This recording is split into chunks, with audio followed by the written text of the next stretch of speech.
If you are a retroactive jealousy sufferer, in other words, if you're struggling with unwanted, intrusive thoughts about your partner's past, and your retroactive jealousy is having an impact on your current relationship, I think you're going to really want to see today's video. My name is Zachary Stockill, and since 2013, I've helped thousands of men and women from all over the world overcome retroactive jealousy and save their relationships.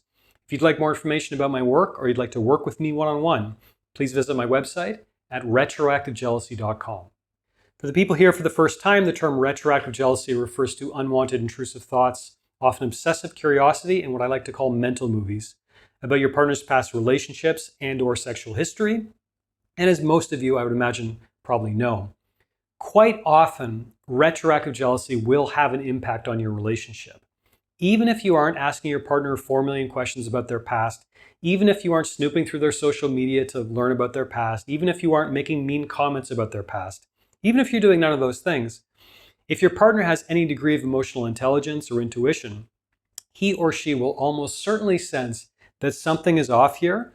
Retroactive jealousy is going to have an impact on your relationship either way. And every once in a while, I'll receive a YouTube comment or sometimes an email that kind of breaks my heart. And these emails are from the partners of retroactive jealousy sufferers. Now, we don't often address, or should I say, I don't often address the partners of retroactive jealousy on this channel because obviously most of the content I put out here is for the person dealing with retroactive jealousy themselves. But over the years, I have had several clients, and they were the partners of retroactive jealousy sufferers. They contacted me, they hired me because they wanted to understand this condition on a deeper level, and so we had some consultations. And, again, over the years, I've received many, many, many messages from the partners of retroactive jealousy sufferers that's given me deeper insight into what it's like to be on the receiving end of retroactive jealousy. So on that note, I want to share a YouTube comment I received from someone on the receiving end of retroactive jealousy, and then I'm going to respond to it. The comment reads, "I can't take it anymore. What about the ones who are on the other side of retroactive jealousy? I need support desperately. I'm even questioning myself and my worth. I'm not worthy of love because of my past sexual experiences. He's made me tell him things. When I missed things out or forgot, he now says that I've lied. I'm at my wit's end, and I love him, but I can't take it anymore. Have you got any advice?" Okay. Never a fun comment for me to read, comments along those lines, never a fun email to receive. And when I receive comments like this, the number one thing I can, well, there's many things I could say, but I would say the number one thing I would say to you, the person on the receiving end of retroactive jealousy, is even if your partner has diagnosed themselves with this thing that we call retroactive jealousy, that does not give them permission to abuse you in any way. Obviously, at the extreme end of things, that would be things like physical abuse. It doesn't usually get that far, thankfully. But this can also include things like verbal abuse, emotional abuse, psychological abuse. And if you feel like your partner is continuously engaging in behaviors like that, and you've had enough, and you don't see a lot of hope moving forward, it might be time to move on from that relationship. Because not everyone who struggles with retroactive jealousy is open to change, is open to moving forward. Some people, unfortunately, just want to stew in their bitterness, anger, resentment, hurt, disappointment, etc. indefinitely, rather than make any real change. And to be clear about that, again, I don't judge anyone. If you find things out about your partner's past that are fundamentally not okay with you, they conflict with your values, they conflict with your boundaries, you're miserable, you don't trust your partner, whatever your reasoning, like sometimes moving on is absolutely the right choice for everyone involved. Do yourself a favor, find someone you're more compatible with. Do your partner a favor. Let them find someone who they're more compatible with. So aside from just pure empathy and compassion that I can offer you, what I'm trying to say here is make sure you are taking care of yourself. Because again, not everyone wants to move past this. Some people, some retroactive jealousy sufferers, I hate to say it, but it's true. Some people dealing with this will just berate you, and then they'll be good for a while, and then they'll come back to the emotional or verbal abuse, and they'll just be in this cycle of trying to distract themselves and maybe putting in a little bit of work, maybe watching a free video on YouTube, and then backing away for 6 months and more abuse. And some retroactive jealousy sufferers get locked in this cycle, or at least they feel like they're locked in this cycle.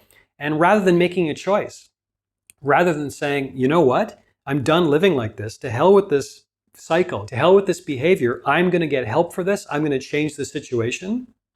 Either saying that or saying, you know what, maybe we're not right for each other. It's time to move on. Rather than making either one of those very powerful decisions, they'll just kind of stay in this relationship limbo where they have one foot in, one foot out. And unfortunately, some people never emerge from that. So again, take care of yourself. Needless to say, if you're in a dangerous situation where you feel like your partner is really going to do some harm or has the potential to do harm, take care of yourself. Remove yourself from that situation, because not every retroactive jealousy sufferer gets better. And at the extreme end of jealousy, of the spectrum of jealousy, is of course something called pathological jealousy.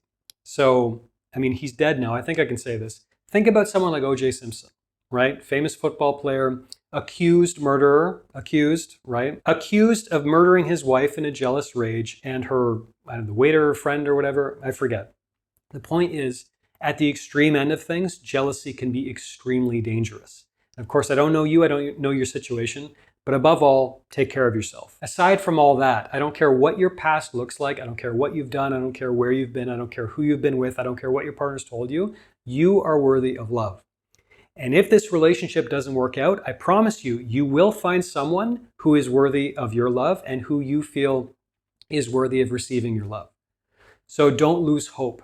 Regardless of how you decide to proceed to move forward, I don't think that your past invalidates your worth as a human being. And I've heard from some people with some extreme pasts, to say the least. But your past doesn't define your future. It doesn't have any bearing necessarily on your present. And you are worthy of love. You are worthy of a happy life. So don't lose that hope, regardless of whatever your partner is throwing at you in this moment. It may also be time to set some clearer boundaries with your partner if you haven't done that already. Maybe it's time to say, I'm not going to entertain any more questions. I'm not going to entertain this dynamic any longer. Either you start making some changes, something needs to change here. And I think sometimes you can appeal to your partner's selfish instincts in this regard. In other words, if there's a dysfunctional dynamic and both people are suffering, you can appeal to them and say, you know what, is this working for you? Is this dynamic working for you? And don't do it in a condescending way like I just did. You don't have to do it in a condescending way. But you can say, I'm really unhappy with this dynamic. Is this working? Are you happy? I don't think so. And I love you and I want you to be happy. So we can both agree, at the very least, we can both agree that something needs to change here. So I'm happy and so you're happy. And if you do that, be open to whatever that change may mean. Again, unfortunately, that might mean breaking up. And breaking up might be in your best interest and it might be in their best interest as well.